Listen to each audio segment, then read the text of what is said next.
make the world a better place. Thank you. You're welcome. Thank you. In fact, you deserve an award for that brief. That's briefly brief. I appreciate it. No. It's okay. It's okay. No, your one was okay. You needed to. 10 years in 5 minutes is a huge ask, but you did well. 10 years in 10 minutes is the title of 10 years. It's okay. It's not. Don't worry. You did well. You did well. You did well.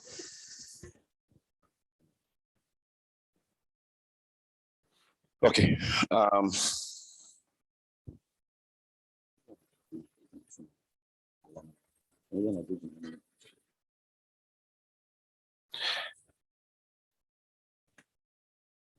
Okay, before I do this, it's important that I also welcome here one of our senior fellows, Madam Yabogun FNAPE. Thank you so much for joining us. Thank you so much. Please give her a round of applause. These are some of our really senior. We've also been joined by incoming President-elect, Mr. Ibiye. You're welcome. Thank you. So first off, because of time, we're really pressed. I'm trying the best I can to just abridge everything I have here because of time. Our first keynote speaker joined her current company 19 years ago, during which she has moved from a field engineer to several roles in production, operations, project and asset management, operations readiness and assurance, and management of third-party interface across several of Shell's assets in Nigeria and Kazakhstan. Until her appointment as managing director of SNEPCo, she was the Bonga asset manager responsible for overseeing end-to-end production delivery for Nigeria's pioneer deepwater floating production, storage, and offloading vessel, Bonga, an asset that has produced over 900 million barrels of oil since it began operations in 2005. Prior to her role as Bonga asset manager, she led production delivery for Shallow Offshore as asset manager for Sea Eagle FPSO in Nigeria's Niger Delta. She holds a master's degree in international environmental management from the University of Bath, UK, and a bachelor's degree in chemical engineering from University of Benin, Nigeria. She's passionate about developing talent and leads a diverse team that strives to simplify work processes and pursue continuous improvement. Her leadership of the Bonga team saw the asset receive numerous awards, including the CEO HSSE Awards, Upstreaming Part Award, and the Asset of the Year runner-up in 2019 in the Shell Group. She's married, and her interests include watching football, I love that, lawn tennis, listening to soothing music, and traveling. Please welcome Managing Director of SNEPCo, Elohor Aiboni.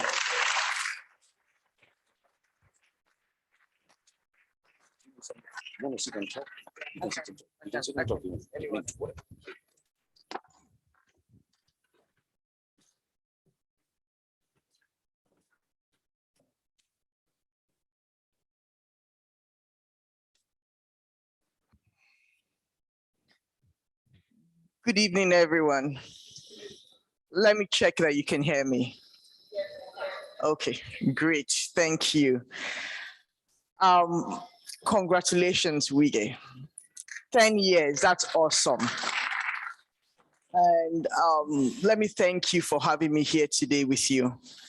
Indeed, it's really, really a privilege and honor being here with you today. For a second, when he started, I was wondering, who is he calling? Is that really me? And yes, it is me. I must say a special thank you to the organizers of this event, NAPE and WiGE, for having me here today speak to you on your 10th year anniversary. Although I'm here to give a speech, and the speech is supposed to be on Empowered for More, I'll be sharing my story, real life experiences with you all. It's not some theoretical speech, not at all. It is my hope that as we go through my speech, you can pick few nuggets, most especially for our young ones here with us today, that will be useful to you in your professional lives as you grow. To be empowered for more, one needs to have the right core values and the right mindset. I would consider myself lucky, and a lucky one indeed. So I've had some of these values inculcated in me from my childhood, but it didn't end there. I had to condition myself, shape my mindset to drive these values. The good news for those wondering where to start from, it's never too late to start. A bit about how my mindset evolved. I was born into a family where every single child, their opinion mattered, especially when it comes to do with education.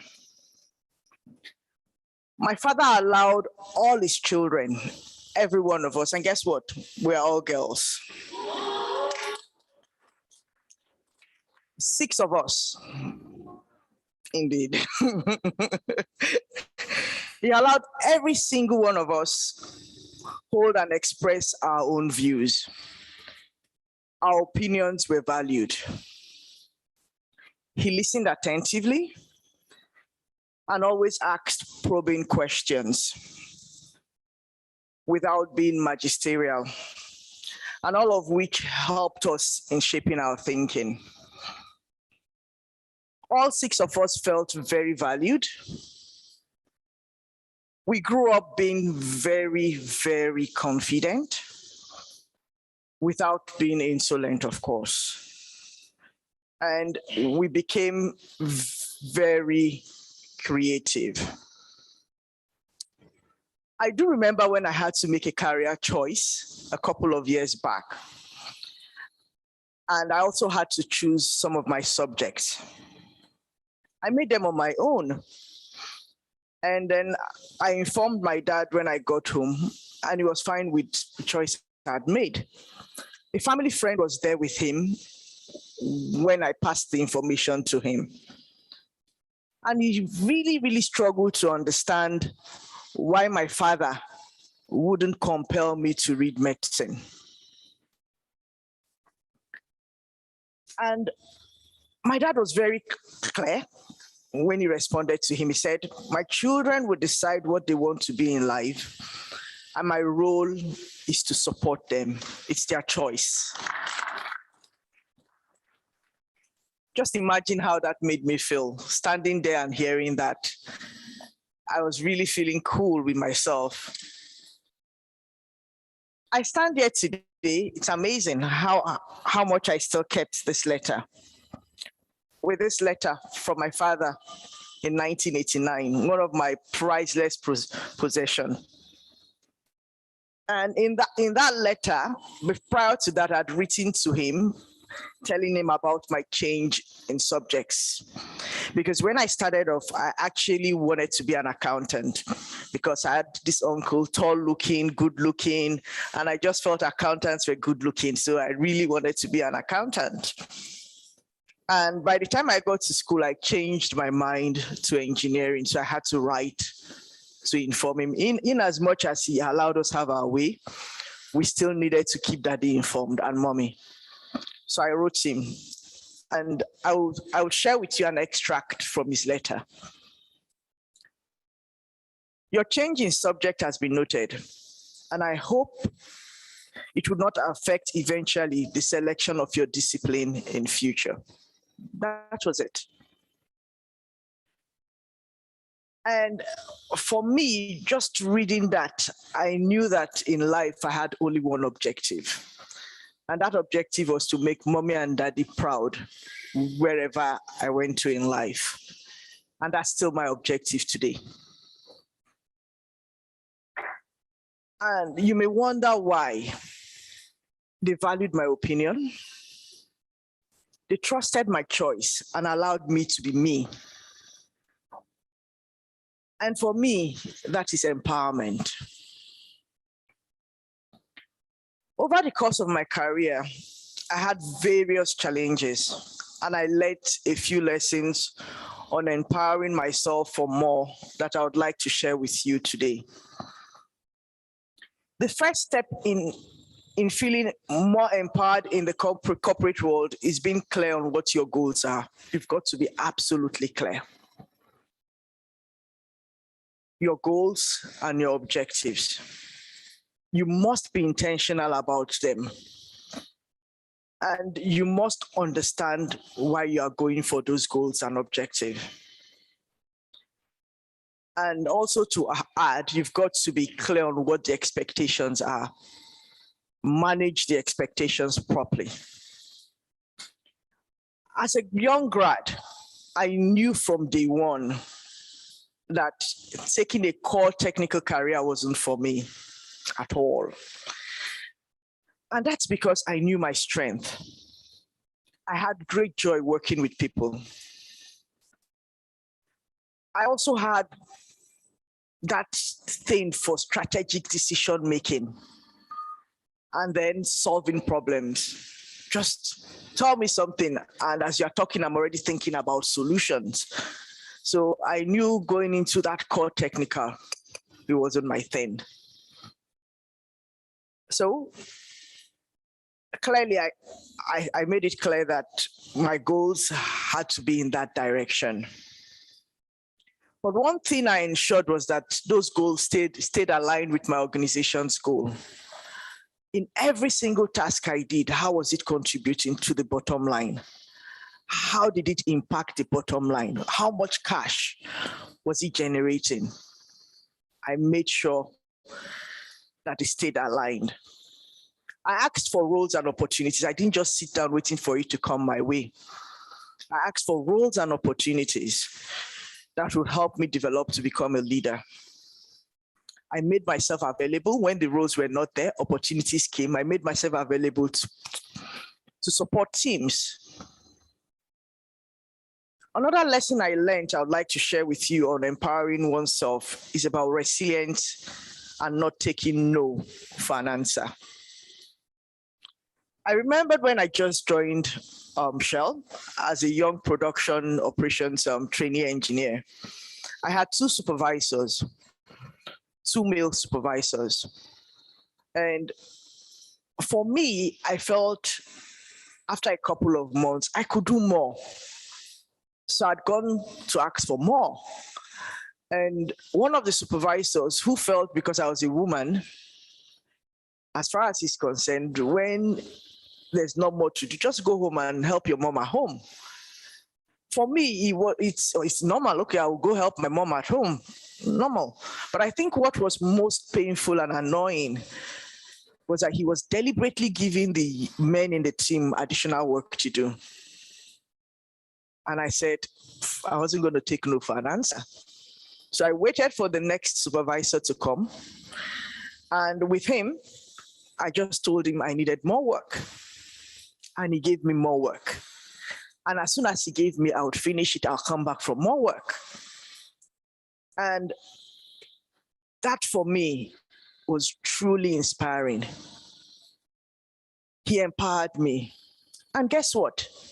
He became my advocate. He would tell my story to anyone who cared to listen. And of course, it made me feel very valued and empowered. When you become empowered, you do a lot more. And I kept doing more and more. And a lot of people got to learn about me. But one of the things I did also was to stay open to learn. And in staying open to learn, I also asked for space to deliver. Deliver and also help with empowering more and more people. I remember 4 years when I joined our deep water business. I was coming in from shallow water, had no knowledge of deep water.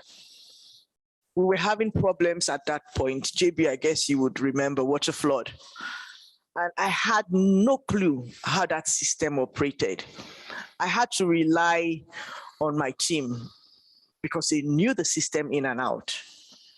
So myself and the maintenance manager, we were working closely with the team, step by step, but we were doing the same thing that we were doing before, and the results weren't changing. So clearly, I said to myself, I needed to do something different. And in doing something different, I said, we'll put up a team and we'll give them space to act. Micromanaging needed to stop. And that was a very good decision that I made back then. And what happened? The guys delivered solutions. This is 4 years ago that are still applicable today. And the system is still up and running with not so much issues as we had back then. So as leaders, we've got to step back and stop micromanaging people. As young ones, when you have a leader that is micromanaging, you have that voice to say, I need space to deliver. Trust me. This clearly increased a sense of ownership and empowerment in my team, and they blossomed. Every single one of them that worked on that project blossomed. For anyone, if you want to grow or drive improvement, you must also ask for feedback. And you must ensure you are getting buy-in from your key stakeholders.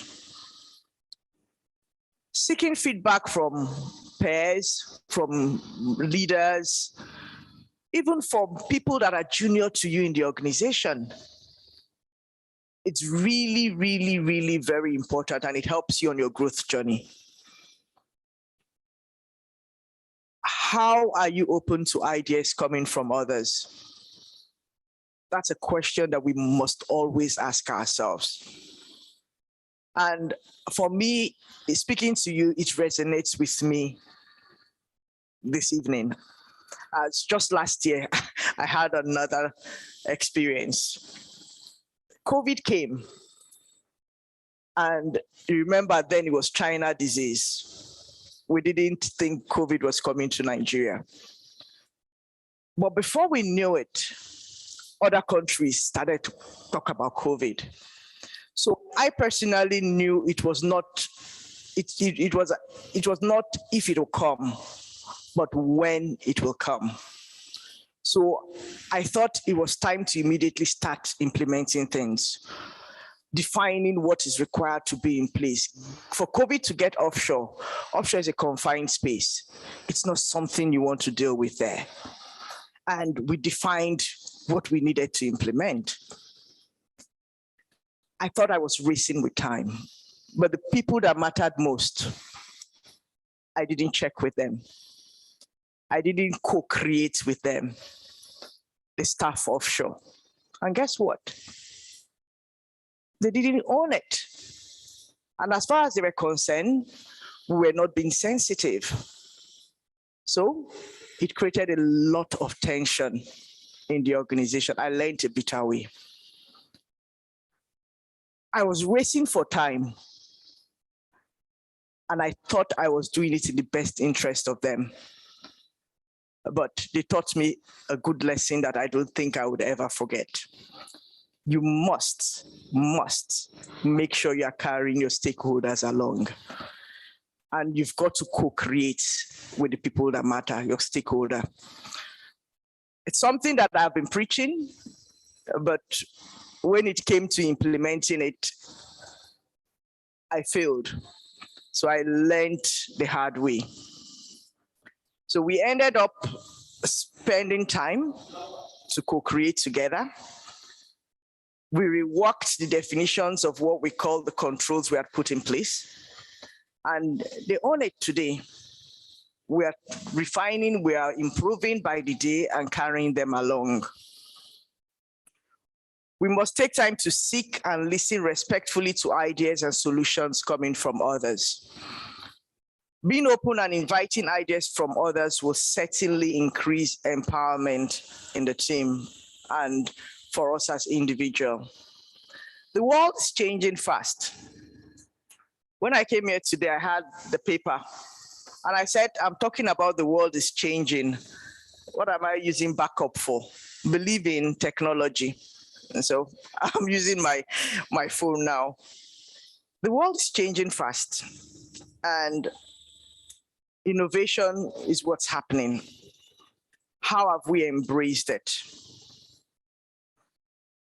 How are you moving with the transformation that is here with digitalization?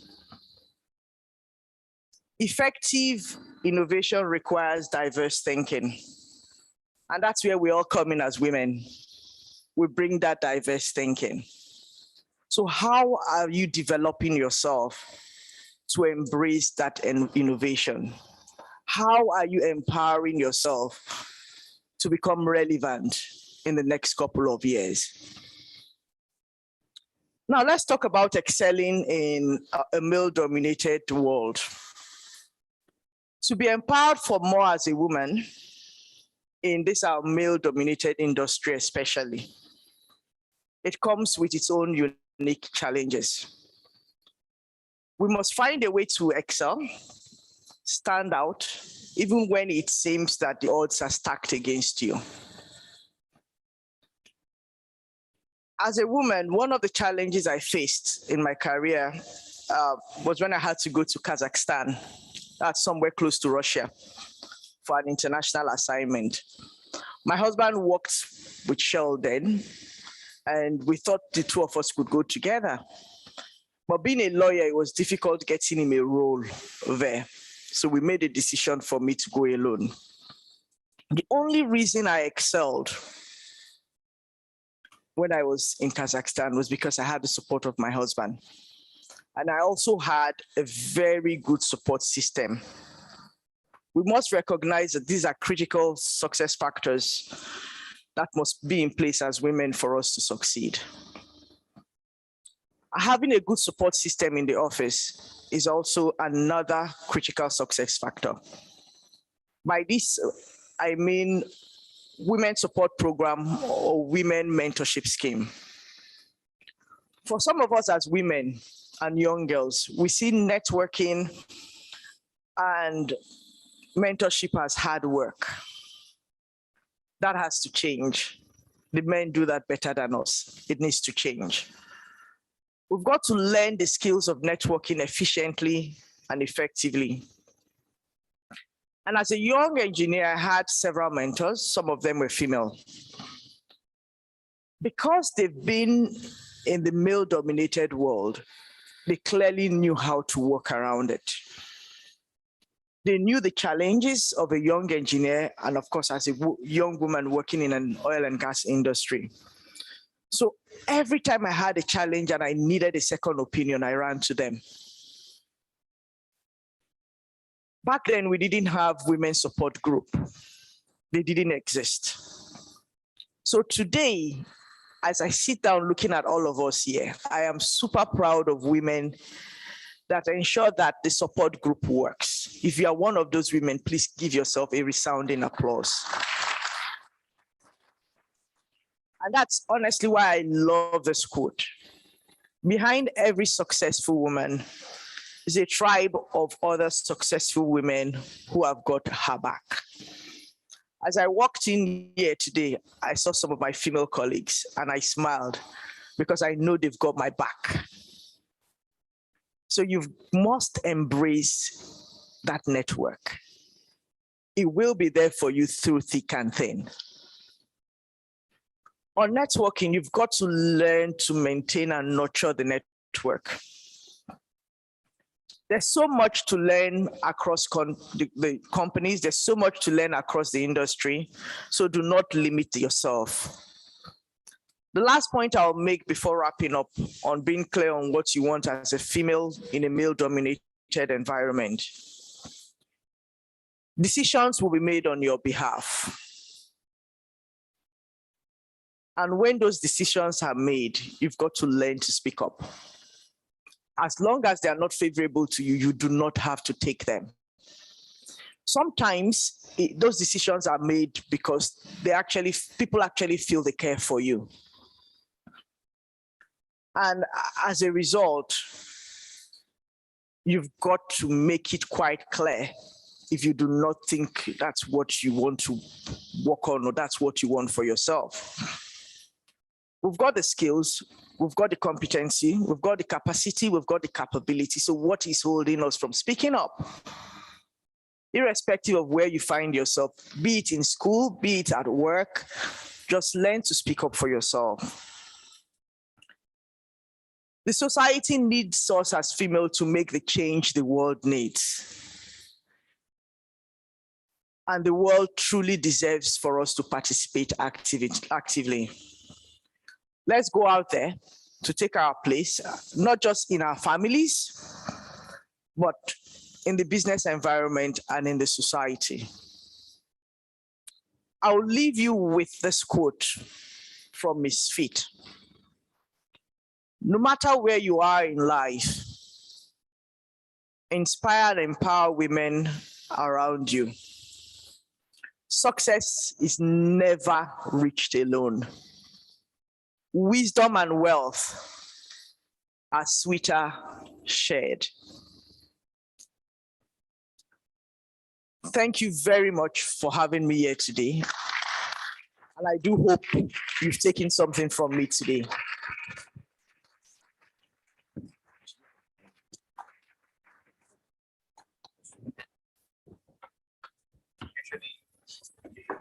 We would have to bring all two speakers on stage, but because she has to leave, we did it this way today. And I'm still appealing to us. I will just go straight to her Q&A. Ma'am, please, let's take her question. Okay. Oh, wow. Please give her a round of applause. Oh, wow. Oh, wow. Thank you, ma'am. Thank you. Okay, in that case, we would take the presentation from our second speaker. But please, whatever question you have for Madam Elohor, write it down now on your part. Write it down so you don't, when we get to you, don't start trying to remember, you know, it helps. Truly up, NAPE. I'm waiting for the line to be restored. Just run the short profile of our next speaker. You've seen her face. You'll see her face again when she starts speaking. Let's tell you a little bit about her. She's an alumna of the prestigious Herbert H. Humphrey Fellowship Program in Banking and Management in the USA. She's an executive certificate in public leadership by John F. Kennedy School of Government, Harvard University in Boston. I should training in psychology, where she holds bachelor's in master's degree from the University of Jos, Nigeria. In addition to a certificate in positive psychology, University of Pennsylvania. She's a member of the Nigerian Psychological Association, senior honorary member, Nigerian Institute of Bankers, and a certified information system auditor, CISA, with expertise in banking and currency information systems. She was until December 2019 when she retired from the Central Bank of Nigeria after 35 years of meritorious service, the Director, Currency Operations Department. She has expertise in administration, foreign exchange, banking operations, and in the last 19 years, currency operations. She's the first female to hold that position in the bank's 62 years history, and the first woman to sign the Nigerian currency. She served on many technical committees and implemented several currency management initiatives to create value and improvement opportunities for the bank. She's passionate about assisting people improve their well-being and empowering women and youth. She has supported several entrepreneurial activities and is currently engaged in setting up Talking Solutions, a behavioral and psychological counseling service provider, as her post-retirement pursuit.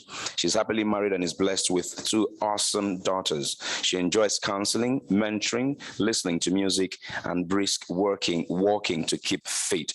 Ladies and ladies, let's welcome Mrs. Priscilla Ekwueme Eleje. Please, you can just... As she goes to sit, please, ma'am. And if I think it's the right time for me to also ask you to join us, please take your seat there. She'll be moderating the Q&A Wednesday. Let's give her a round of applause. She's been with WiGE from the very beginning. I want to apologize and correct myself. Madam Iyabo Oguma, I heard I said Sinduku, please, ma, forgive me. Madam Iyabo Ogun FNAPE, Numa. Please, let's appropriately appreciate her presence here. Thank you. So, ma'am, I would get you this mic and get another one there. Okay, you go ahead. So, Mom, it's up to you. Thank you. Good evening, all. Thank you so much for inviting me here too. It's indeed my pleasure to be here. Thank you, Jumoke. Thanks, NAPE team, and thanks the WiGE team, right? Thank you very much. I'd like to say that, honestly speaking, when I got the invitation, I really wondered what this ex-banker, this retired banker will be, sharing with such an elite group of professionals, who are so different from my background. So I took it up with Ezine, who I call your forerunner. And I was relieved after she told me that I wasn't going to be condemned to a grueling time of researching topics, in engineering and geosciences, which will enable me to come up with a topic befitting of somebody that this paper, Guardian, once called the first lady of currency. So I was relieved to hear that. She said, no, all we want you to do is to share your story with us with the hope that somebody here will be inspired. I truly hope that I can achieve that tonight. The topic, Empowered for More, in my view, is relevant. And it's also timely, especially as the issue of gender inequality is gaining global attention. And the cry to close the gap is becoming increasingly louder. It is common knowledge that women, especially in our jurisdiction, are not accorded the same rights as men. They believe that our duties end with domestic chores and taking care of our dearly beloved husbands and children is still strong and prevalent. Is that a noble assignment? I will say yes. But as much as we derive joy and a sense of fulfillment from building our homes, there is so much more that we can do and achieve as women. Who says that we cannot excel in business, in politics, in sciences, in technology? Who says that we can't excel? Who says that we cannot rise to the highest level in our career or even run successful businesses? Who says that? I'm so glad that we are not lacking in examples of great women that can challenge us to strive for excellence and greater heights. Women like Ngozi Okonjo-Iweala, the current Director General of the World Trade Organization, Amina Mohammed, who is currently serving as the 5th Deputy Secretary General of the United Nations, Folorunsho Alakeja, Executive Chair of Famfa Oil, an accomplished businesswoman, Ibiku Awoshika, the first woman to be appointed chairman of the board of First Bank of Nigeria. Our beloved Dr. Ameyo Adedoja of blessed memory, whose courageous act curbed the spread of deadly Ebola in our country. Ifeoma Anabogo, the woman who spearheaded the eradication of guinea worm in Nigeria, and we became certified guinea worm free. Chimamanda Ngozi Adichie, a celebrated and accomplished author. Ladi Kwali, the great potter whose photograph adorns our Naira. My dear sister here, Elohor Aiboni, the first female MD of SNEPCo. So do I have your permission, ladies and ladies here, as I'm told, to add yours truly, Priscilla Ekwueme Eleje, to the list?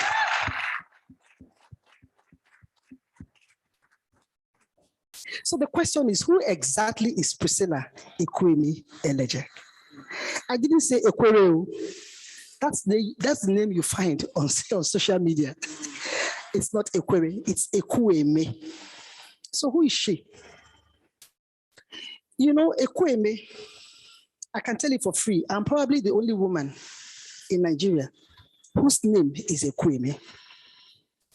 In the Igbo parts, of this country, among the Igbos, Ekwueme which of course means somebody who does what he or she says, somebody whose word is your bond. Ekwueme among the Igbos is either a man's name, or is a surname, or is a title. I didn't realize that there was something strange about my middle name. At home, I'm also called Ekwueme, until I got to school on campus and I met somebody whose last name was Ekwueme. So of course, when I got home, I asked my grandfather. He gave me the name based on a tradition. And he told me that while he was working as a carpenter in Onitsha, he had a friend called Ekwueme, that he liked the meaning of the name. So when I was born and he was asked to bring a name for his grandchild, he decided to name me Ekwueme, irrespective of the gender. I'm glad he did, because like the Igbo people say, Afonye Edonye, your name is your guide. And I must say that name has been my guide, and I pray to remain so until the very end. Priscilla is the second of the family of 3 children. My father, Mr. Martin Zoko, was a broadcaster. He's late now. When I remember that they didn't live to see me accomplish so much more. Unlike my sister here, I'm really jealous of you.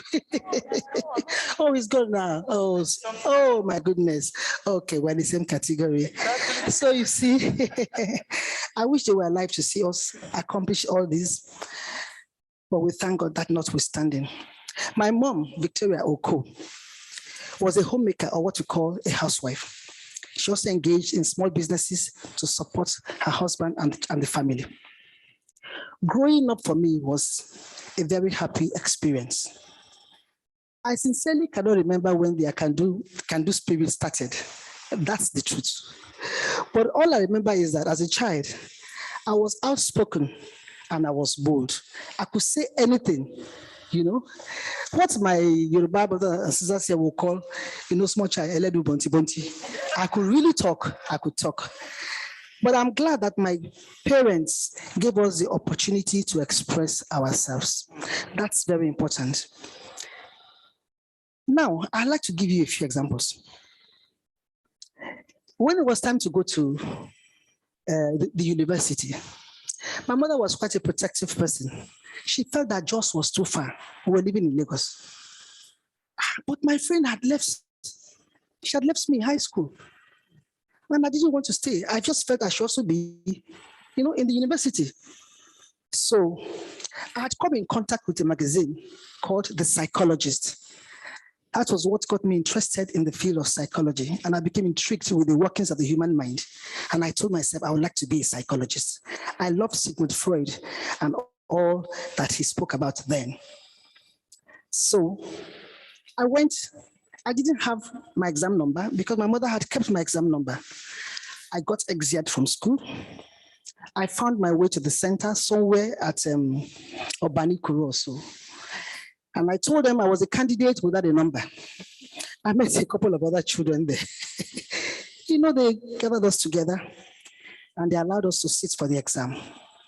We sat for the exam, and that was how I got admitted into the University of Jos in 1977. When I got into University of Jos, I ran for the post of the vice president of the Student Union. Have you seen, instead of going to study, I joined Student Union and I won. And I became the first female VP of University of Jos Students Union. It turned out to be a big distraction and affected my grades in school. I had to quickly reprioritize my focus, especially after a very serious lecture from my father. So for the students here and for the young ones here, I'd like to say something very clearly. Please, make sure that nothing distracts you from your primary reason of being in school.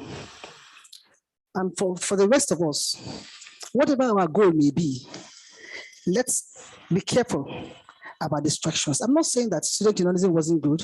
I mean, there's a lot you learned too, let some confidence and everything. But if you can't manage both, let's remain focused. So in 1977, I graduated with BSc in General and Applied Psychology. I was determined to proceed and go to my master's program immediately after my youth service. Unfortunately, my mother was ill once I graduated, and I had to accompany her to the UK for medical treatment. So what that meant was that when I came back, I was already 6 weeks behind, and it translated to 6 weeks extension of my youth service. I served in Zaria, ABU Zaria, as a graduate assistant. I think that was what I was then. But you see, I was so determined, even at that age. I didn't want to miss that academic session. And my bosses then, I believe they saw the determination in this young girl. So they were very kind, and they helped me work out my schedule. So on Thursdays, I will leave Zaria. I will take the public transport. I will head for Jos. I did that on Sunday. I will come back. So in Jos, I will try to catch up with whatever my mates did, in school. I did that for 6 weeks before I was finally able to join the program fully. In 1984, July, I graduated with my master's program in organizational psychology. December 1984 was a remarkable period for me, because on the 6th of December 1984, I was employed as a senior supervisor by the Central Bank of Nigeria. Now, 35 years later, on the 5th of December 2019, don't mind the dates, okay? During my pullout, which is a ceremony you have when you are retiring, as I looked at the different faces in that hall, I was amazed at how quickly 35 years had gone past since young Priscilla joined the bank straight from school. Indeed, I had no idea when I joined the bank, I had no idea what the future held. All I knew was that, like most of my peers, I needed a job. Interestingly, I still recall clearly that the only question I missed in my interview was on currency. It was a question on currency. After what I thought was a very good interview, as I walked away from the panel of interviewers, I was called back. I heard, young lady, come back. And when I was called back, the gentleman who called me back took up something and said, "What is this called?" I was taken aback. I said, "My mind, I was saying, but that is money." Before I could gather myself together and say a word, he said, "This is a banknote. You may leave." You can imagine how deflated I was. I was so deflated. I thought it was all over. All the profit was gone. Yet, 34 years after that, it pleased God that not only should I be the first female director of the Department of Currency Operations, it pleased him that I should be the first woman to append my signature on our nation's currency.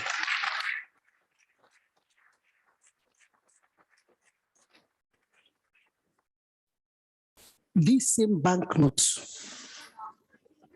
that caused me panic at the interview. What an irony of life. God indeed has a great sense of humor. The 35 years sojourn in the bank was a remarkable journey for me. Not without its ups and downs, like we have in the real life. I remember 9 years on one grade. Then exams and interviews were not part of the promotion process. Then once promotion comes out, people, they'll be dodging you because your name is not there. They don't want to make eye contact with you. We thank God for so many things. But But you see, I'd had an experience, in my private life, my personal life. I'd experienced a storm that actually came with its own silver lining. In my marriage, we waited for our kids, took a long time to come. So we actually waited. My first child came in the 12th year of my marriage. And the second one came 7 years after. So you see, I had learned a lot of patience. During that time, you have to learn patience. I'd learned empathy. And above all, had developed a deeper relationship with my maker. And I'd learned to trust him and to believe that there was absolutely nothing that he could not do. You see, that experience shaped my perspective of challenges. You see, storms either break you or they make you stronger. You either quit or you pick up the pieces and you forge ahead. So when I faced having to wait for promotion, I knew that it will come. I was already used to being patient. So I knew that it would come. But I also learned a few things. I learned to develop myself, At about that period, I successfully went through the rigorous screening exercise to qualify as one of the 5 Nigerians selected by the United States Information Service in 1995 to participate in the Hubert H. Humphrey program for mid-career professionals in the US. That was how I got to Boston University, where I did banking and management. So I learned to remain patient, to remain focused and committed to my job. After all, we are being paid for the job anyway. Sooner or later, I knew that the wait will be over and the promotion will come. It was Aristotle who said that patience is bitter, but the fruits are sweet. The promotions came. And today, we're here to share the story. In my career trajectory, I worked in different departments. I worked in banking operations, foreign admin, But in my last 19 years, I worked in currency operations department. I am glad I didn't miss the opportunity of working in the not too interesting areas in the department. There's some postings people feel that they're punitive. But that wasn't the way I looked at things. I usually I look at things from the positive perspective. And I told myself I was learning new skills in those areas. I was building my capacity and enhancing my capabilities. You see, fast forward 15 years after, when the opportunity came to head the department, I was already pretty loaded and I had enough confidence as I knew I could run that department effectively. I cannot but mention that I was blessed with great men and women who mentored me as I climbed to the ladder, especially those who did not tolerate mediocrity and anything less than excellence. I'm truly grateful to people like Omoike, Onyido, Fabanwo. Some of these people were my bosses. Some of these mentors were my colleagues. And some were my direct reports. My subordinates. I learned a lot from everyone. Being director of currency operations department was not a mean responsibility. What with the onerous challenge of dirty notes in circulation and the sale of our mint notes. They will tell you, why you're not arresting a big man? But I had a great team. Their zeal, their tenacity, their commitment was a great motivation. Of course, I'm not saying that, and I don't want anybody to imagine that everybody will agree with you.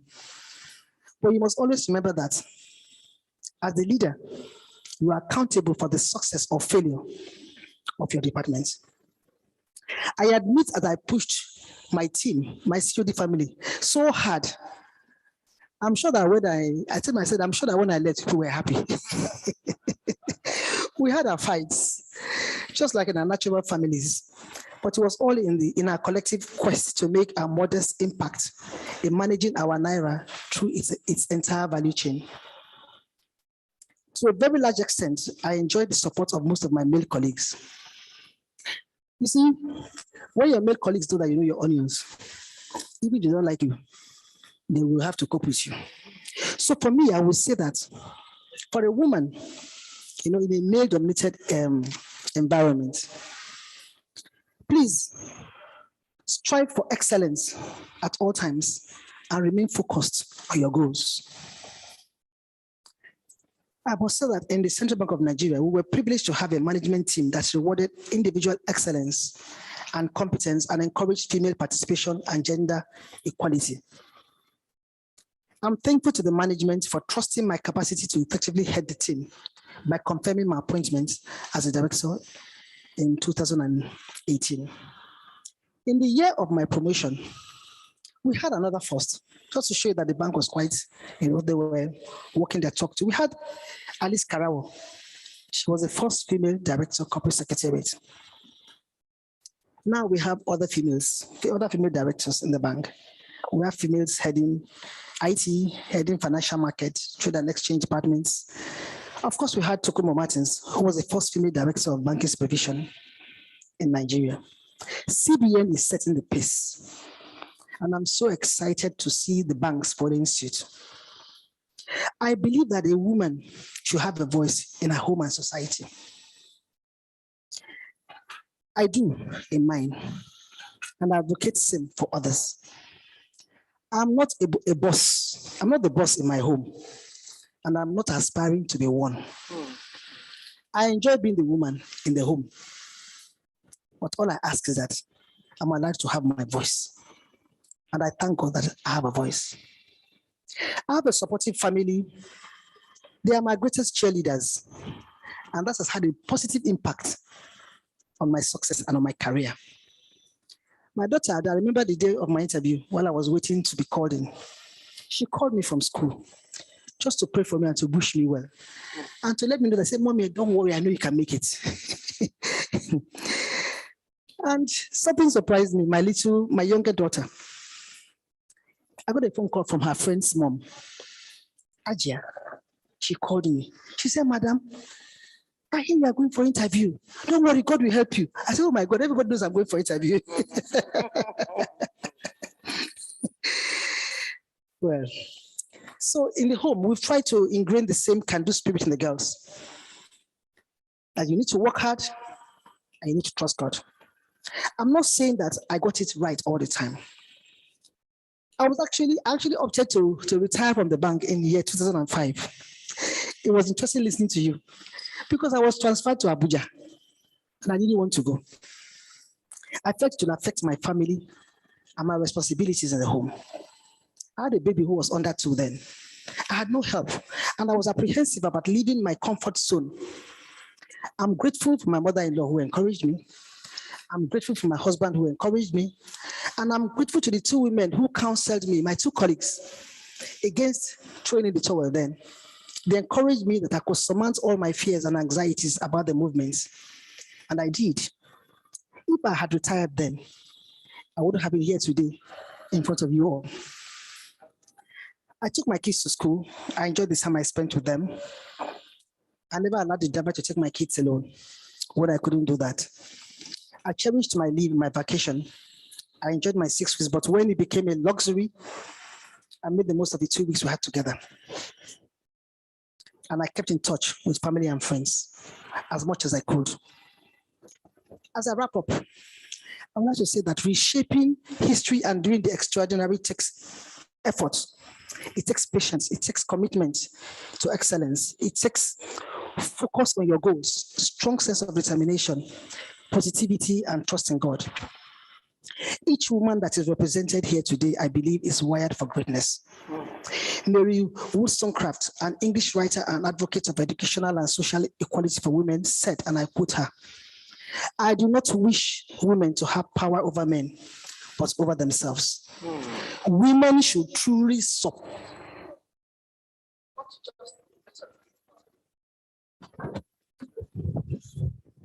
So, women should truly support women, not just in rhetorics, but in all sincerity, because sometimes your biggest challenges come from the women. Can we please support and empower one woman today to be the best that she can be? Can we please create awareness for the opportunities that she can leverage? And I thank you all for your efforts here. Can we be that springboard that she needs for her next level? Can we empower our young girls? Please, let's empower them psychologically. Rather than talking down on them and killing their spirit, chipping away their confidence, self-esteem, and self-worth. Can we please empower them?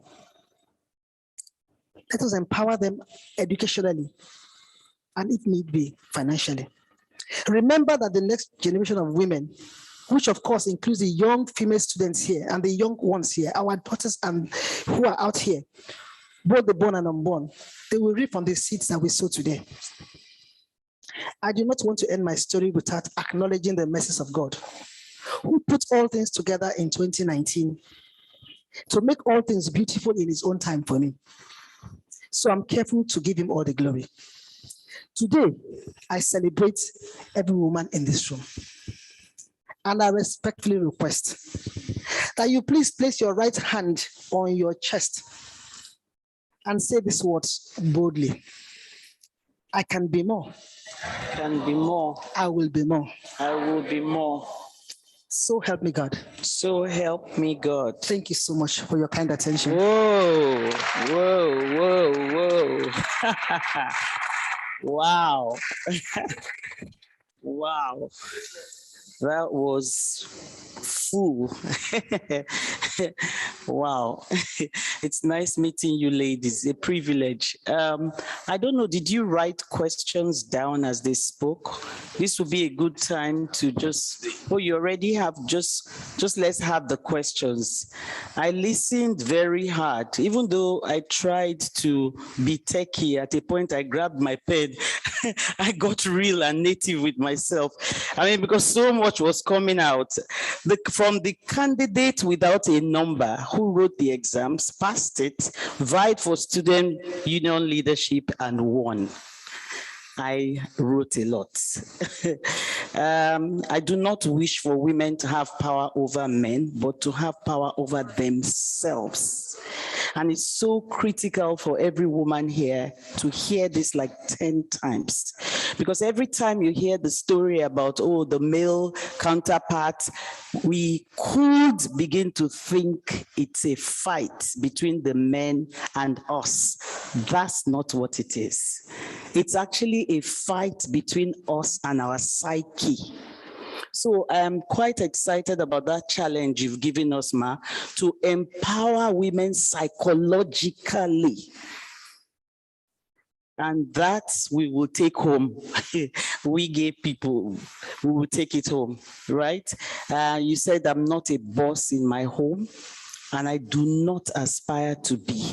I only want to be allowed for my voice to be heard. These are deep things, and I hope we're hearing it. I learned to develop myself, young ladies. I learned to develop myself. If you are here, obviously you are taking that step to develop yourself, but it goes further than that, right? Do we have the questions yet? Elohor, I listened to you very much. I did not realize I should write, and by the time I got my pen, you were wrapping up. But very big for me, success is never reached alone. And wisdom and wealth is sweeter shared.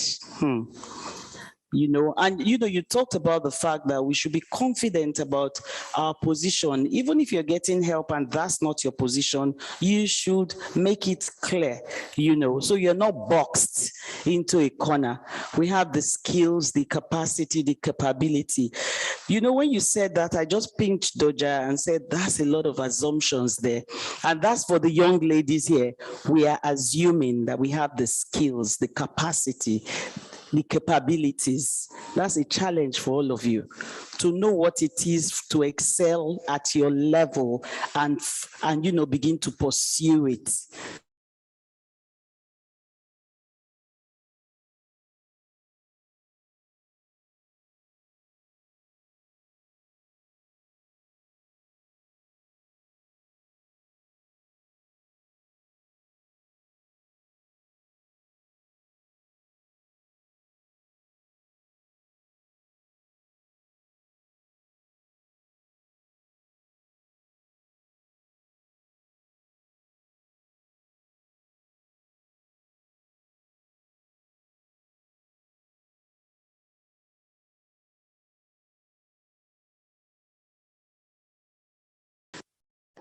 So I want to ask you how to ask for more. In my case, I have a line manager, is a man, not just a man, a family man. His wife was a geoscientist, and after the first child, she couldn't cope, so she quit. So because of this, my line manager is very conscious of how he treats family women, like the females that are married. He's very conscious of how he treats them. I mean, I have to get to work like 6 o'clock because I want to be there before he comes. And then I don't ask for leave anyhow. So the implication is I have to constantly prove myself. So when every other person is called in for a meeting on a weekend, my line manager won't call me, not because he has bad intentions, but for him, he feels this is a family person. She should be busy focusing on a family. And this has really bad effect on me. Yes, have I spoken to him about this 1,000 times? But no, for him, I think it's just it's something he had to deal with. So I guess it's just something he has told himself, henceforth, I'm going to support all the women. But in supporting women is really, really affecting me. I've told him, I am not your wife. I can cope. I like the stress. So how do I even ask for more when I'm not even getting anything? So I'm really. Please, if you can just note it, is that okay? You want to note it or you want to answer straight? Okay, let me just take like 1 or 2 more and then I will come back. Lady, your hand went up? Okay, just before I give it to you, I thought I saw a hand go up there. Oh no, okay, let's just do the 2 and I'll come back to you. Good evening, Ma. My name is Gabriela. Okay, so I listened very, very closely to Mrs. Elohor and your story, and they both have a solid support system, family support system. What about those that have shaky families, that have traumas, and how do they cope? There's a third hand. That was you. Okay. After the third one, we'll go back to our panel. Okay. Good evening, everyone. My name is Judith. I want to speak to Madam Ekwueme, and I really appreciate the lecture. I really appreciate the way you spoke and the way everybody spoke about the empowerment. I want to ask a question. In a situation where you think that actually you are confident, you are doing what you are supposed to do, but you got to say a level that you people you work under or people you work with think you are a woman, there is a level you can get to. From what my sister said, that you are not supposed to go higher? Or have you been in a situation where you think that you think that, or people think that there is a level a woman should get to, and you feel like you want to drop back and follow people, or you want to move ahead? Have you been in a very difficult situation, a kind of a thin line? Because all I see is the good news. We know that there are a lot of things you have passed through. There are a lot of challenges. I just want to see the challenges, the most difficult challenges, and how you were able to suppress it for you to get to the level you are.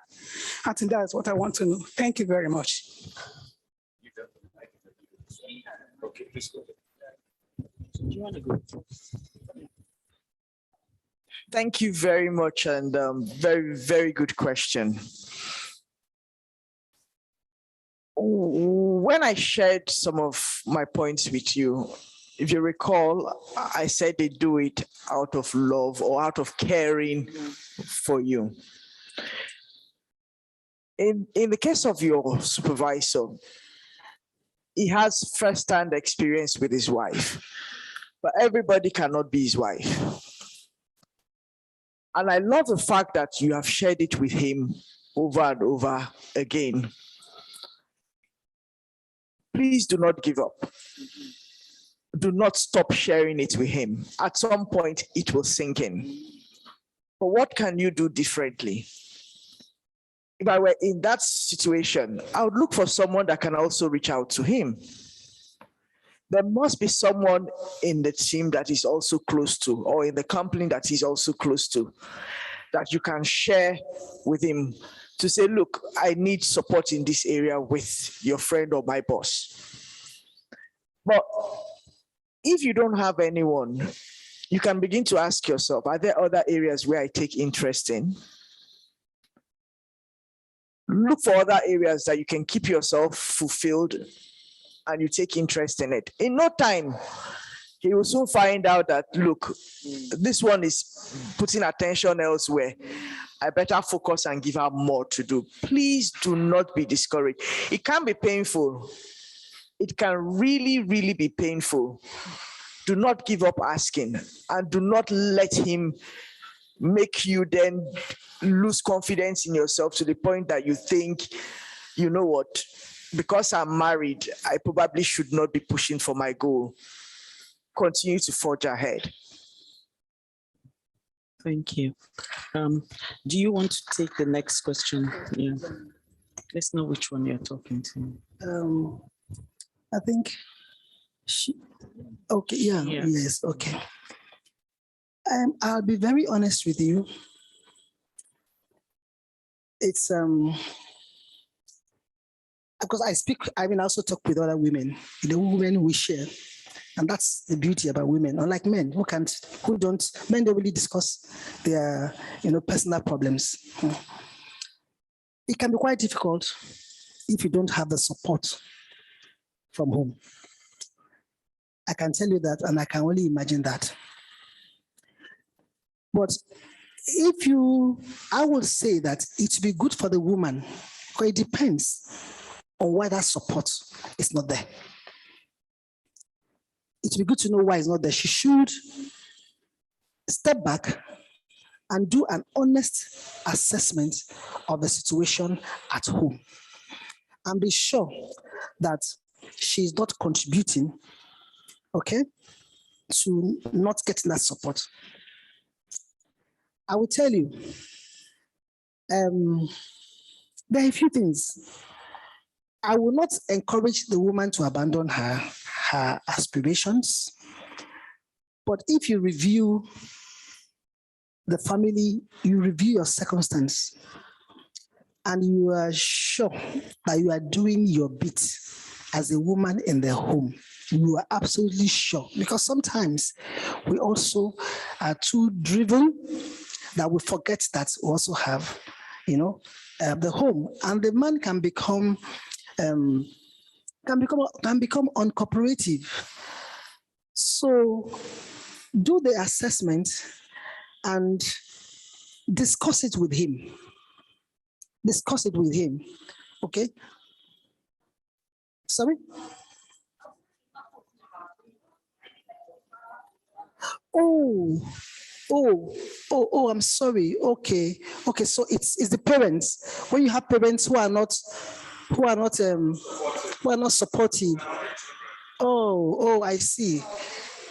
Okay, if you have parents who are not supporting you, all right, I will ask you to engage your parents. We have to engage our parents, but respectfully. All right? There must be somebody you can talk to in the home, either your mom or your dad, and there will be somebody who can speak to them on your behalf. But you should begin to let your parents know that you also care for them. Most of the time, we want our parents to show that they care for us, and the younger ones don't also understand where we are coming from. So when you get home and you get to your mom or to your dad, go to him or her, say, "Mom, I love you." Yes, you can break the ice saying that, and then bring up what you want to discuss with her. You'll be surprised her response. Okay, I don't know. I wish I had more details, but I will encourage you. Don't be afraid. It's part of being bold, but respectfully. All right? And keep going, and don't stop going until somebody listens to you in the house. I don't know if that's Jenny, we're not sure. Yeah. She's not sure. You want to say something? Sure. Yes, please. Just hold on. Here you go. Some situations can be difficult, and that's where mentoring comes in. External mentors, you said women, supporting women sincerely. If she has good mentors that are out external, not within the family situation, that can also help reinforce the positive things in her, help to build the confidence, help to say, well, you know, I'm more than this. You just said we should affirm that we can do more. Having someone that tells her that she can do more will help. So that's why it's so important that we here, or WiGE is a forum. Let's encourage her. Let's encourage others that they can do more. So the support they don't get at home, we can be their support system. Thanks.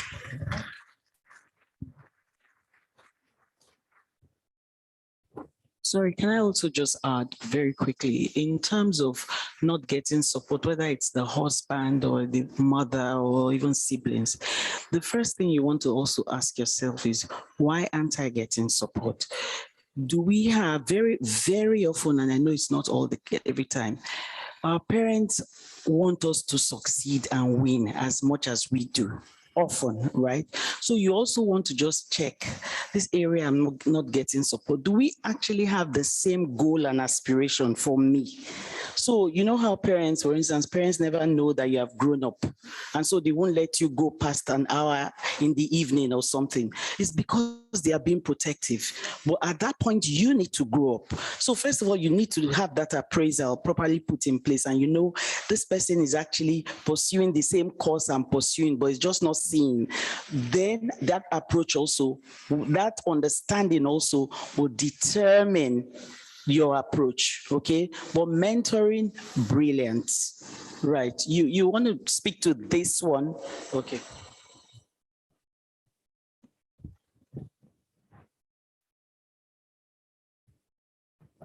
Good evening. My name is Doni Oyewole. I'm the MD CEO of Unique Reliance Concept. We are an offshore hospitality company. I want to speak directly to you because, sorry, I'm actually a victim of such circumstances. So I can see that it's a bit difficult for them to connect. I come from a family where my father doesn't believe a female child, because he's a traditional man. It doesn't mean he lost me less, maybe. So I feel with you. I will support you, I can mentor you, and I'll take it off from there with you. 2 weeks. Remember, she's an MD now. From not believing in her, she's an MD now. Ma, you want to say something to this as well? Okay, just let me come to you, ma. Let me. Good evening, all. My name is Noye. I want to address the lady who says her boss kind of discriminates against her during weekend calls. I think my advice to you is connect with your bosses. With your colleagues, the male colleagues that he invites during those meetings. Tell them, if you are called, please call me. So that if others show up and he sees you show up, then he will know that you're. If you do it 2-3 times, the next, I believe he will call you. Thank you.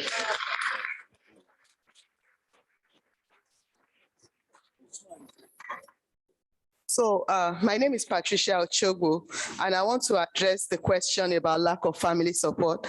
I want to bring it from the point of maybe it's a dysfunctional home, maybe there's financial stress, there's financial strain, or the fact that there is maybe many women, many children, and things are going on. In that situation, you just have to believe in yourself, first of all, the can-do spirit, and then mentorship, look for scholarship, because when there's success, you don't need to shout. Success does not shout. But I know there are resources, even within NAPE, within WiGE, within AAPG. Are you a Geoscience student? Yes, there are resources. So connect with mentors. There are many scholarships, PTDF, and there are people, even within WiGE, the WiGE Connects sets that can give you the support that you need. And when you become successful, guess what? Everybody will become your friend. Because, anyway, I have experience. Okay, so on this again, with the boss. this is the last comment I will take, and then I'll come back to you. They answer the questions you have, and we'll wind down from there because she still needs to go, right? Yes. I want to talk to the lady with the boss, and I want to share my own experience. As a woman, my name is Adedoja Ojelabi. I'm in NAOC. And as a woman, when we're in the oil and gas industry, we work in a male-dominated world. So there was a time when I was in the Safety and Environmental Department, and in that we had to go for impact assessments on the high sea. Sometimes you have to spend 2 days, 3 days, and all that. And anytime there's a field experience like that, my boss, a field trip, my boss would say, no, I cannot go. So there was this day in particular, I went to someone, above him, and I told him that I needed to go for this field trip. So grudgingly, my boss allowed me to go. But what did I do? And he was saying he was doing it for my own good, that, people fall sick, that when they have seasickness, they cannot hold it together. So what did I do? I went to the medicals. I said, look, if you go on the field and you do not want to throw up, you don't want to feel sick, what would you do? He said, you take a tablet, Avomine. You take it 24 hours before or 48 hours before, something like that. So I told her to give it to me. So I took it 48 hours before, and I went on the field. 3 days we spent, I was standing. This boss that said that I could not hold it in, he was flat on the ground. For the whole 3 days, he could not eat. But me, I was eating rice, eba, and I survived. So you see, you need to do it differently. You need to prove a point. Don't just stop talking. Do something and let them see that you're able to do it. So since then, he could not tell me that I could not do it again. Thank you.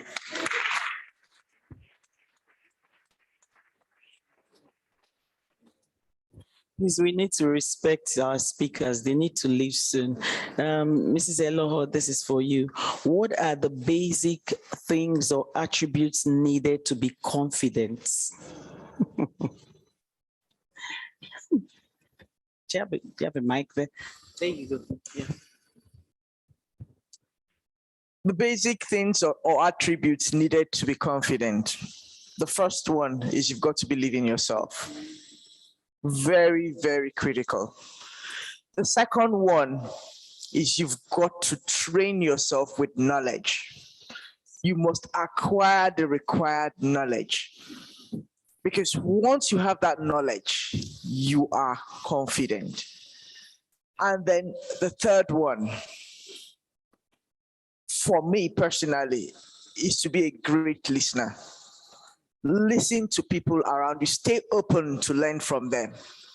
Listen to them. And with that, you will become more confident than ever.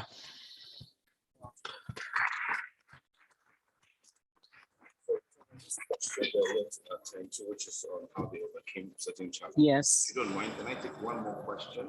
So that'll be last questions I take. No. Okay.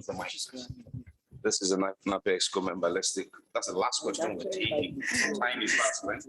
Thank you. I'm Juliet Mudianoge, and this question is for Madam Elohor and Madam Ekwueme, and I need your opinion on that, because there's something that ladies pass through, and I have friends, over 6, that had this experience. So I need your response to that also. Like especially in the oil and gas, you see a lot of men don't want their wife to work. Maybe because they are busy, maybe because they go offshore, whatever. They just want their wife to be full-time housewife. I've seen a lot from different IOCs companies that their friends are my wife. I mean, my friends. Their wives are my friends. So they have this passion to be in career, but the men just say, you are staying there. You are not going anywhere. You are not working. And it's like their mental, the thing is telling on them. I have 2. One is a medical doctor, one is a pharmacist. The other ones are in G&G and engineering. So in that kind of situation, you have the passion to pursue your career. Now your husband say, I have all the money, I can give you whatever you want. You are not working. And you don't want to. How do such women handle such things? Thank you. So it's back to you, my madams. This one is marriage counseling. I envy you. I don't envy you, ladies. Okay, so here's how we'll do it. And the other question here is what challenges you experienced and how you tackled them, pretty much. When you were challenged, what kept you moving, actually. That's what the question is. And this one about, so I'll just say take both. each. Take both each. Yeah. Thank you. Thank you very much. I mean, I shared here about having to wait 9 years on a grade. 9 years. And I was doing, I mean, it wasn't that I wasn't doing well on my job. Incidentally, part of that 9 years, I was already acting on the next grade. I was being paid for acting on the next grade, yet I wasn't promoted. And you wonder how did one cope? I said there, I had already developed a lot of patience from, as part of from an earlier experience in my personal life. So I was very patient, and I knew that it will also come to pass, like the other issues in my life came to pass. So because of that, I was able to do some things, certain things, like what? I remained focused on my job. I didn't stop doing my job the way it should be done. I continued to pursue excellence in handling the assignments given to me. All right? So that was the way I was able to cope with those years of waiting. And I must say something. Look, everything in life, the only thing that is how do you say it again? Change. Everything in life comes to pass. All right. So it definitely comes to pass. Your staying power is, for me, was a knowledge. My realization that this waiting certainly will come to pass, and as long as you remain doing your job well, people, eventually you will get noticed. Don't do it grudgingly, don't do it shabbily, don't do it just anyhow. Let them know that you are putting in the best. I heard her talk about what she was doing having an impact on the bottom line. You must be sure that you are contributing to the success of the organization. So whether or not they like it, it will be identified later on. Unless, that's the way that life is. So for me, that was my challenge. And then I went through it the way I told, and I said, I spent some time developing myself at that time, learning new skills, all right, empowering myself. When you learn new skills, when you know something different from the person next door to you, you know what it does to you? It makes you, you are empowered and you have confidence. And you know that. And the moment, let me tell you, the moment they instituted examination and interviews, all my lost years, I recovered all of them. All. Thank you. So that's on okay, the other one about, that's a very dicey one. All of us went to school. Our parents sent us to school so that we can be, especially the women, so that we can also stand tomorrow. All right? So that we can be bold. We can take care of ourselves and our families and everything. And I think they're already married. That's the problem. They need to talk about it. You can't keep her at home because of the children. You can't. It is selfish. Sorry, my brothers. Sorry. So please tell our fellow brothers too. It's wrong because it has an effect on the woman. Yes, she also needs to actualize her dreams and her goals. So it's something that they should discuss. They can also talk to somebody who is, sometimes you have to talk to somebody who is not in the family. There are times when you have to seek counsel outside the home, but please don't seek counsel in the wrong place. Otherwise, you'll be giving the wrong advice. I'm not saying that it is wrong to look after your children. That's not what I'm saying. That's not what I'm saying. But I've always believed that it should not be, your career should not be sacrificed at the altar of your family responsibilities, and vice versa. There has to be a balance between the two. So I will say that the woman should continue in a nice way, not a cutting controversy.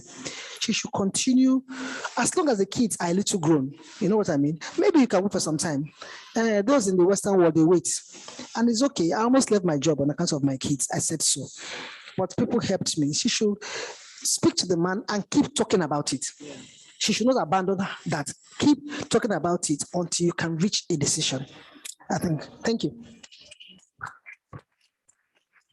Thank you. Let me start off with the young ones.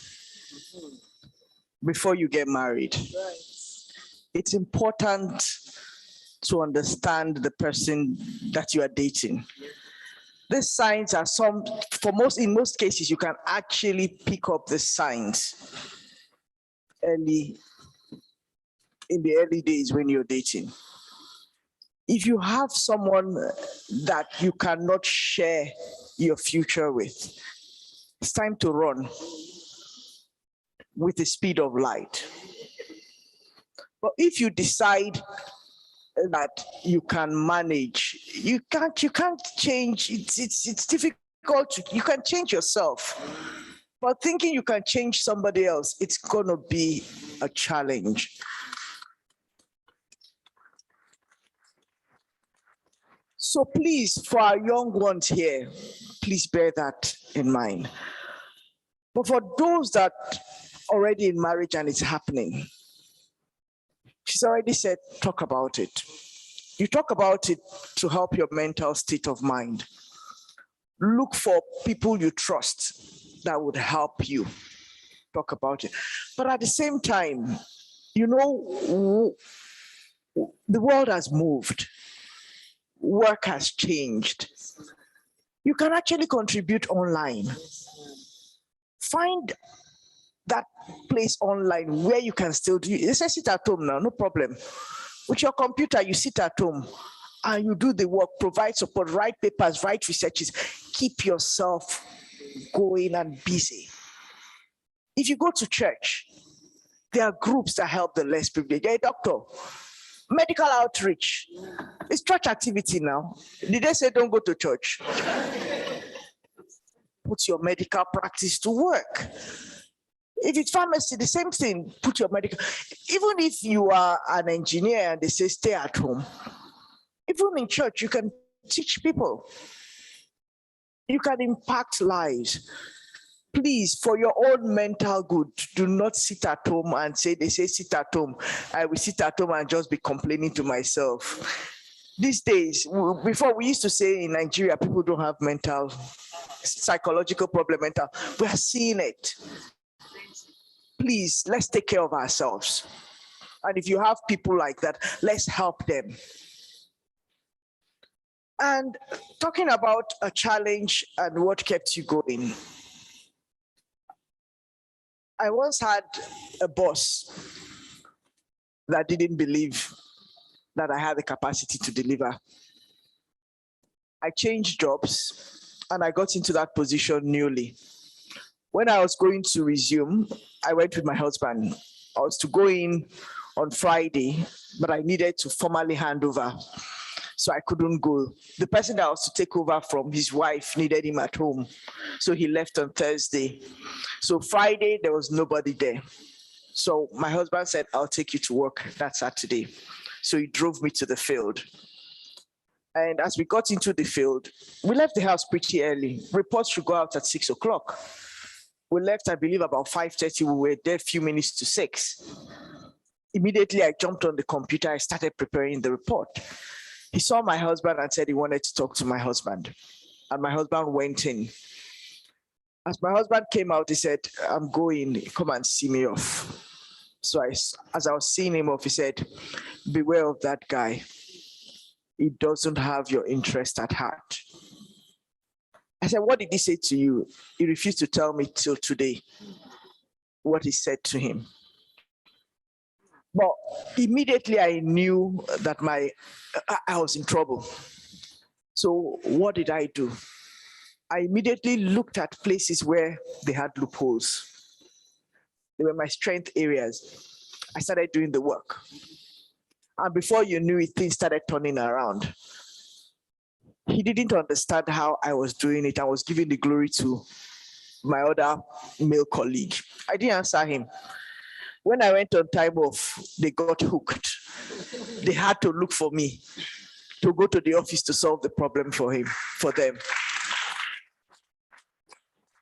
So you've just got to find where that gap exists, where it's your strength, use it to deliver outstanding performance for yourself. And guess what? A couple of months after I got moved into a new role, guess who was blowing my trumpet trumpet. The same guy. Till today, when he sees me, he talks about me as she worked for me. I made her who she is today. No problem. It's okay. I've heard. But at the end of the day, hard work really pays.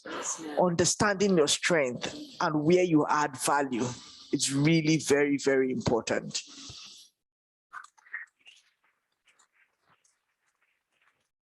Just very quickly, from all the answers we've been hearing, there's one key thing. You can't question results. That's what I'm hearing from everywhere. So guys, ladies, just pursue the results anyhow. You can't question results. I've told people before as a consultant that you can actually have a boss that hates you, but if you do so well, he will fight for you not to leave while hating you. But he would do because he knows that you are his help. Okay. Now, the other thing I want to just speak to is the point you made about confidence, about knowing stuff, developing yourself. Please, I just want to add that the stuff that you know is not necessarily tested by the number of likes you have on social media. Please, if you have 1 million likes and 1 million followers, it's not the test of whether you know something.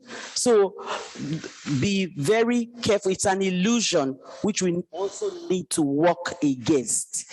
Know the real stuff, right? And then finally, I just want to challenge you before I let them just say the last words. I want to challenge all of you here. When you go on social media, can you just do a report as an assignment of what you've heard today? Put it on LinkedIn. Begin to challenge yourself mentally. Write a short article every week. Beyond the pictures, right? Write a short intellectual article every week. What would happen is the next article you want to write will force you to do a little study. And every time you do that, you get better, okay? On that note, I'd just like you to say some very quick words and we'll be done. Thank you. Thank you very much. For the young people here, and for everybody here, I'll just share a short story. My husband has a lady, a young woman, who sews uniforms for his staff. This year, when she bought the uniforms, they were very well packaged. The last time she bought the uniforms, she put them in a bag, in a nylon bag. But this year, it was the same uniform, but it was in a bag, you know, in a fabric bag. First of all, in a fabric bag, then in a carton, you know, in a box. And we said, "Wow, she's what? She's going places." Right there. No, I mean, that's her job. Okay. So we can't say that we don't have a job, we don't have things to do, young ones. And the same lady, she's teaching English at night. She's awake. In the morning, she's asleep. She's teaching English overseas, somewhere in Asia. So the times have changed. There really is a lot that we can do. And she's a woman. She's not a man. She's not waiting for any man to give her money. She's working, she's empowering herself, even at a young age. So let's not just stay idle. Let's continue to empower ourselves. We can all do it. Thank you.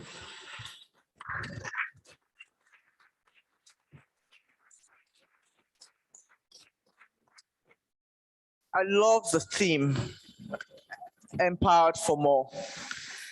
And clearly it starts with you. You've got to develop yourself. Do not wait for anyone or any organization or any boss to empower you. It starts with you. Take on that challenge today. And by the time we have a world where every single woman is empowering herself, imagine what this world will be. Every single woman empowering herself. Let's go out there, encourage one another, and empower ourselves together. I want to ask you for 5 minutes favor. There is a 3-minute video I want you to watch. Just go back here and sit down so you can see it properly. After the video, we'll observe our usual week tradition with the two of you. Please, let's give them another round of applause. Just hold on, when they sit down, you play the video. After the video, we'll observe that tradition of appreciation.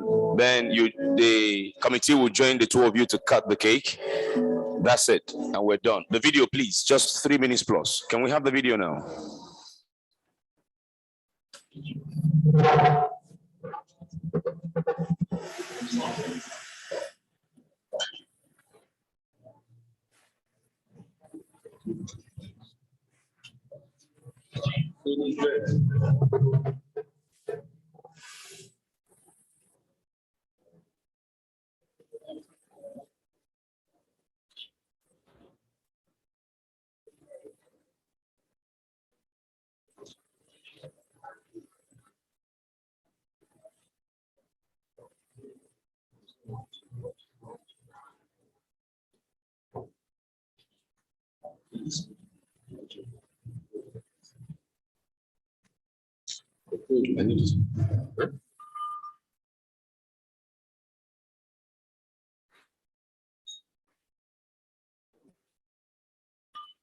What you're seeing is just a montage of where it started, some of the past key speakers, some of the themes that has been discussed, and of course, the number of members who have attended and benefited from this program. Some of our previous speakers, it has had, as I said earlier, amazing speakers from Pat Maseli to Adedoja Ojelabi, who currently is overseeing WiGE program. That's Abike Dabri. I remember she was the other. What's the other lady's name here? This is Lucia Afolabi, former ED with ExxonMobil. So these are the things that Chair was talking about earlier, the themes of WiGE. She said it was going to be explained later, and I'm sure we're seeing the explanations, even though in this brief montage, this information can be shared with anyone who would want to learn more. You can find this on the portal of NAPE. This is in the time of, okay, we also had Tonya Cole. Yes, some men have spoken as well. I think Chief Afolabi has also spoken here. That's Tonya Cole, yes. So the tradition you see Madam Pat perform there is what we want to perform for and with the two of you, ma'am. Thank you to our supporting companies. Thank you. So we've taken you from what seemed at the time like a ground zero to where we are today. And now, Madam Adedoja Ojelabi, I want to believe this will be yours and this will be mine. Madam Adedoja Ojelabi, if you can please come and present. Let me begin with Madam Elohor Aiboni. Ma'am, if you can step forward. Managing Director of SNEPCo. The beautiful thing about successes is you can actually follow the marks it leaves behind, and that's what we have heard. Okay, so we have a tradition, and it's become like our trademark. For our speakers and presenters, we have this special thing that we give that I hope that you will like or love, and you would be happy to, we also use it to support local content. But I'm going to, I think it will be, I'll present it to you so that hopefully you can open it, and please, a round of applause. We are very thankful that you came, and we appreciate the points. We appreciate the sharing of your story, because as Mrs. Atobloye said, people will see your point A and your point Z and not see the years where you didn't have shoes. But now you've got shoes and that's all they see. But thank you for sharing the story between the 2 points. Thank you. Yes. Okay. And the big reveal. Gang, gang.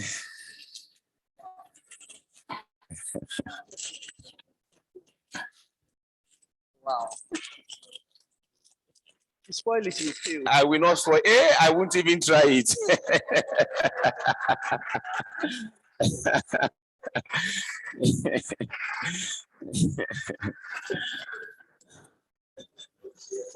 Well, I hold this one. Sorry. Second one.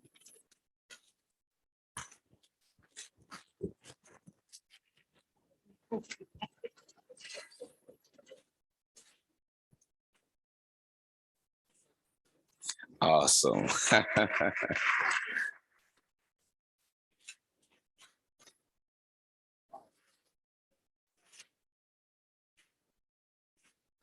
So you see from the gift of WiGE, exactly. They're support system for each other. So, and Mrs. Ajayi wants me to tell you that WiGE is inscribed on it.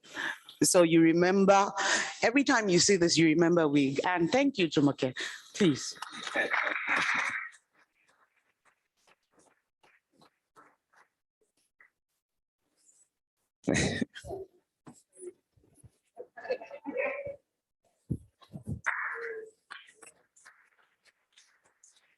So that's the trophy of appreciation. You can call it that. Thank you, Madam Elohor. Let's invite Madam Ekwueme Eleje now.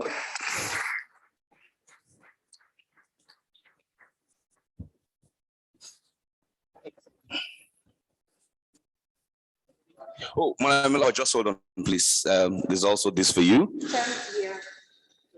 Yes, and that for you is exactly. Thank you. There you go, ma'am. Easy. There you go. Yes. And again, I'm very grateful that you came. Now I'll value that banknote a lot more. No, we won't. Because, you know, it's the blood and sweat that has gone into that achievement. Just that signature is your 32-year journey. Amazing. Thank you. Yes, ma'am. Yes, ma'am.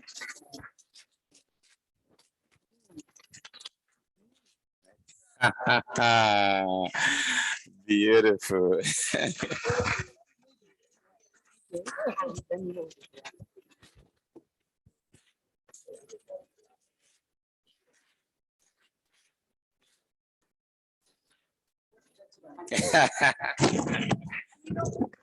I'll tell you that started the tradition and everybody wanted one. So, Madam President,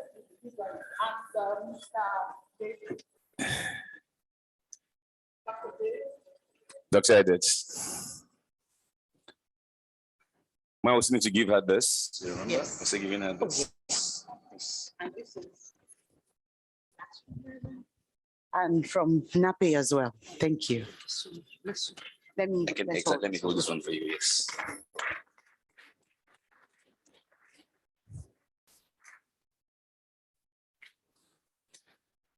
Okay. So while you're standing there, can I get my volunteers just move this cake to their middle? Madam Aiboni, you can join them now. Let me, please, Jamie, help me with that bag, please. That bag. The team needs to please join us with this, or their representatives on that. You're here and the team lead is not here. Just step up the cake or take pictures. Mrs. Ochogbu, please join us. Okay, please just bring it to the middle here. Please be mindful, be careful. Let's. Our F week, please join us. Frank Fido, easy guys, just stay there. F week, I'm the one that took this light.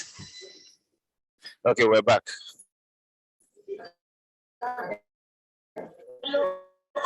The one man, and he is the second F wing. He has not finished. Archival story of WiGE is being frank. Even when we forget, we say, send me a text and say, what's happening to WiGE this year? And I'm like, oh God, Frank, here you come. Okay, so we're going to do the cake thing.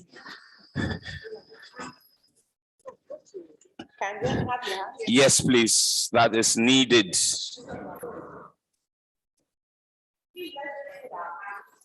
Yes, please. So we're just going to count down from 1 to 10, and at 10, everybody will say WiGE at 10. Are we ready? Are we ready?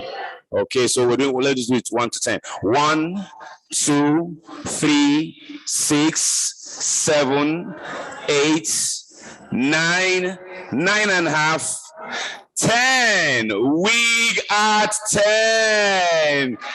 Congratulations, WiGE. Congratulations. So remember, we're sitting in the raffle draw. Madam Elohor would have to leave at some point, so don't worry, we're doing the raffle draw. Let's celebrate one more time 2 of our distinguished, most distinguished speakers for WiGE at 10. So you agree with me that we got the right speakers for WiGE at 10. If you agree with me, one more round of applause for the committee and the speakers. Thank you so much, Madam Doja. Thank you, Madam Ajayi. Thank you, thank you, thank you. Great work you all have done in delivering WiGE at 10. Okay, Frank Ofido, the raffle draw bowl. Dun, dun, dun, dun. Drum roll. Okay, so okay, sure. So this year we've done something a little bit different. Everybody wrote their name. Now this is where if you didn't write your name, sorry. Everybody wrote their name, and by the names you've written, the number attached to your name has been written and dropped in this bowl, right? So I will have Madam Ekwueme pick my first piece of paper for me, and I will give out the first prize. Madam Elohor will do the second one. Ma'am, please just pick and give me. Thank you very much. Thank you. Madam Elohor, please, ma'am. Speak anyone there? Yes, yes, yes. Lucky number 7. There you go. Okay, so this is Madam Ekwueme's, and this is Madam Elohor's. Frank, what am I giving out first? You know, I will call the number, and I would, when I call the number. No, guys, you want to move that table? Let me move my raffle box. Yeah, it's okay. Let me move my raffle box. My raffle box. Top to no, bottom top. Okay, fantastic. Okay, so Madam Ekwueme picks lucky number 74 all the way down. Hey, latecomers will be rejoicing. All the way down. 74 is Edward Ocha. Is this Eukarya or Edward? Ocha. Okay, let's make it easy. Your phone number, right? Your phone number, because your handwriting is like you're a doctor.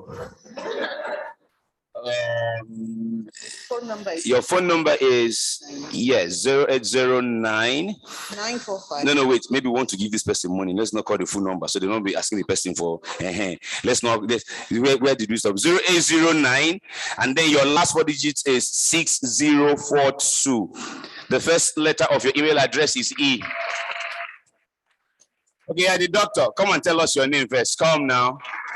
Come and tell us your name. Yeah, the doctor. What's your name? Eudora. I said you are a doctor. I said it. Congratulations, Eudora. Eudora, we're giving you an ironing board. We're saying all your clothes will not be squeezed again. This is to go ironing board. On the road, you can be ironing with this one. Yeah, that's one we're giving you. Congratulations. Thank you very much. Okay, so Madam Elohor picks this number. Yes.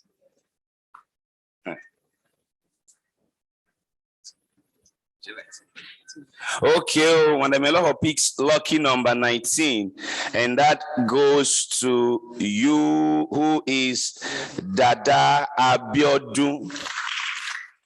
That's our security. Come and collect. Wagba, come. You're a woman too. Wagba. Madam President, if you can please join us in presenting this one. Mrs. Patricia Ochogbu, please come and present this one. Thank you very much. Thank you.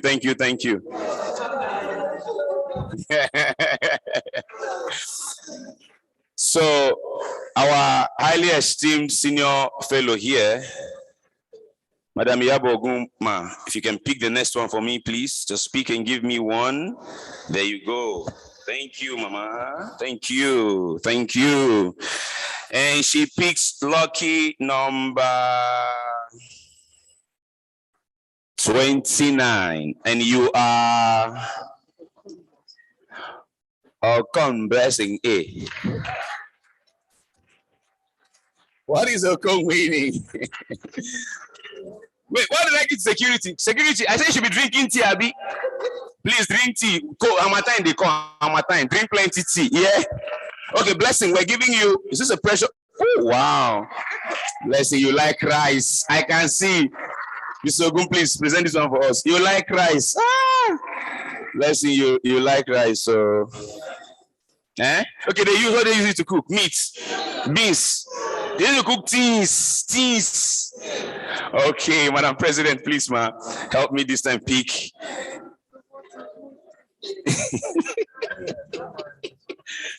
Madam President gives me lucky number. Let's see. Come, I need an usher here. A volunteer, come. All of them, they wear red like danger. Come, they allow me to walk up and down. Come. No, it's not. Is that the last one? That's the last one. And that's the grand prize. What is that? Hey, I like to drink juice. This one goes to me. Glad for me now. Anyway, lucky number 5, ma'am, is what Madam President has picked. Lucky number 5 will be Ayomikosi Akinyemi. Finally, a student grabs one. Okay, not the first student. I have. Okay. Madam Ekwueme, if you can please present this one. Present this one for us, Madam Ekwueme. Present this one for us. Frank. Stephanie.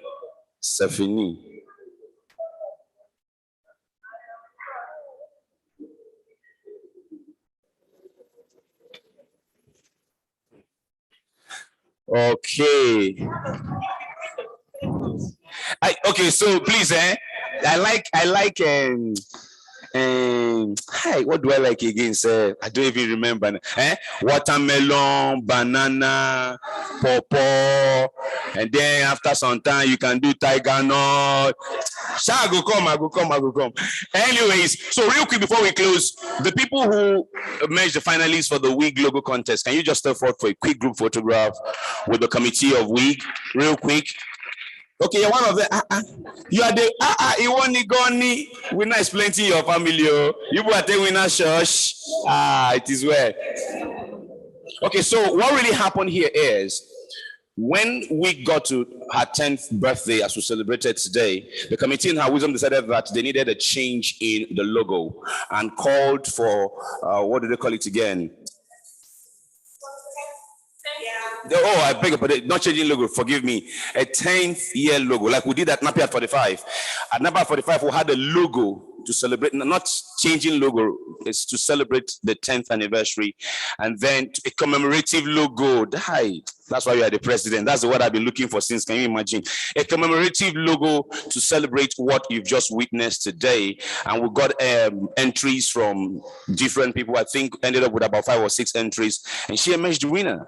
Congratulations. Please celebrate her. Madam Adedoja, please come forward first. Madam President, please come forward. BEVP, please come forward. And let me add to this picture our 2 keynote speakers. Let's bless how this picture, I know this picture, Instagram go here. Hey, she will say that's the woman that signed 500 Naira note in 2019. Tag. It is where. Somebody should send me that picture too. Exactly. Madam Alejo, please come this way. Let's sandwich in the middle there. Now, once I take this picture, I want all the other people who entered for the contest to quickly step forward and join them in the photograph. Right? But let's take this one. Let's take this one real quick. All the others. Frank, are you done with this? Are you done with this? Are you done with this? All the others, real quick, if they're in the room. If you enter for the commission and you're in the room, please come up with a quick photograph. If you entered and you're in the room, please come up with a quick photograph. No, the others are not here.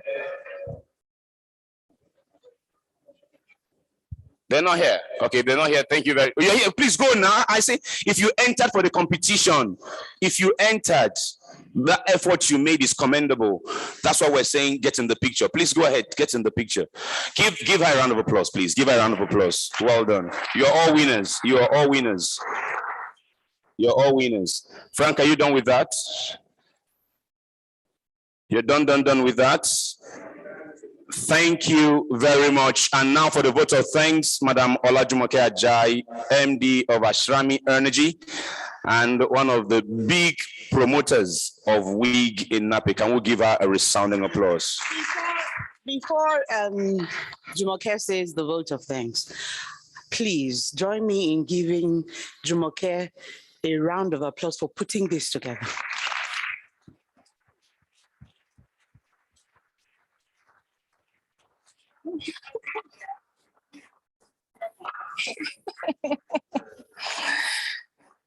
Good evening, everyone.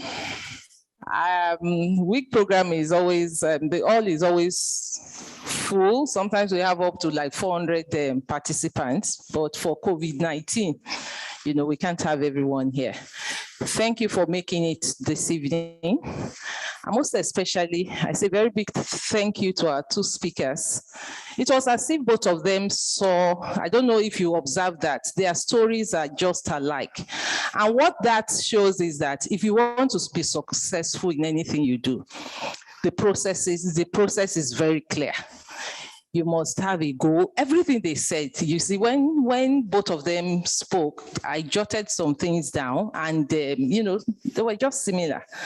Thank you very much for sharing your story, your life story.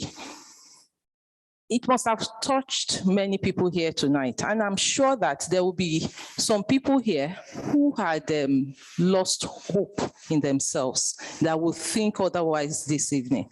And I'm sure your story would have touched some people that the story will help them to get to the peak of their career, a career I think they were about to drop. Thank you very much.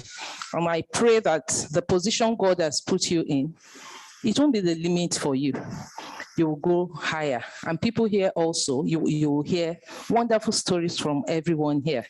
I learned one or two things from your story, and I'm sure many also did. God bless you for accepting our invitation. I know that your schedule is very tight, but coming all the way from leaving all that you have to do to honor this event. Thank you very much. We appreciate you. And on behalf of the executives of WiGE, I say very big thank you. And thank you very much. And I wish you a safe journey back home. God bless you all. Thank you, our president. She's the second female president of NAPE. NAPE is 46 years old this year. The first female president is our chairperson of WiGE, Mrs. Doja, and she's the second one. And I was the first female vice president in the 40th. So you can see women are doing excellently well in NAPE. And we want you all also to learn from this and believe in yourself and know that you can do much more. Thank you very much. God bless you all. And our men, we appreciate you. Thanks for your support. If you had not supported us, we wouldn't have clocked 10 years and still standing. Thank you. God bless you. Okay, so somebody asked a question, because of time I could not pass it, but let me say this. Let me say this as I close, and that is, if Dr. Moody and your friends, I'm not the counselor, but somewhere in their past, did they ever wish of a particular trajectory in life? I give you an example. Somebody said, growing up from secondary, she said, all I want to do is be a tailor. She went on to the university and read mechanical engineering. She would not practice that. She went on to become a teacher. She would not practice. She did that for a few years and woke up and said, I'm quitting. I want to go and start sewing. It was when trying to build a sewing business and she was struggling, she now realized, sat down one day and said, how did I get here? She now remembered all through secondary school growing up. She said, I wanted to be a tailor. What you say, you become. Fact. So if your friends had said in there, I'm not saying this, but if they, for any reason, they said, I want to be a housewife, I want to enjoy. I'm listening. I'm not saying they did. All they can do is just retrace their life with their words and say, now I want to do this. Every morning when they wake up, they say, I want to practice medicine. I want to do whatever that thing is. And then have that conversation that Madam has spoken about with their husbands. Trust me, I believe every woman can get their husbands to do whatever they want to do if they flip the card right. See you next year at WiGE. Bye-bye. Good night.